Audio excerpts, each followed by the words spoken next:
This is Sid Panjabi here. Hope everyone's doing well and had a good Monday trading. I'm going to analyze the Nifty chart on the weekly time frame. So we can start with what happened today. So today was Monday and the market gapped up by about 150 points to around the high of 94.39, 94.40 levels. From there, we came down in the afternoon, and by the time it was around closing time, we hit a low of 92 19.95, and we closed at 92 39.20.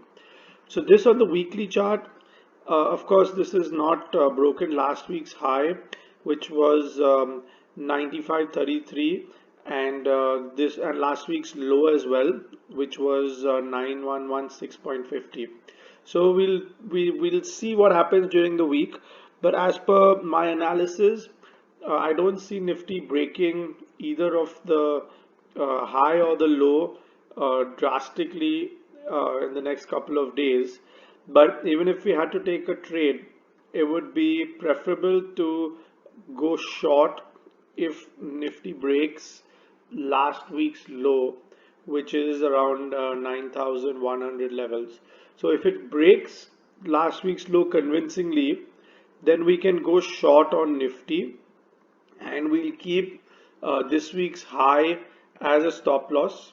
And if your risk capacity is more, then you could probably keep last week's high as well. So this is the range which Nifty will be in, which is what I have marked on the chart. I've plotted it here. So we'll see how it goes, and we have the full week left, 4 days. So I'll update you on Friday as to if anything has changed or not.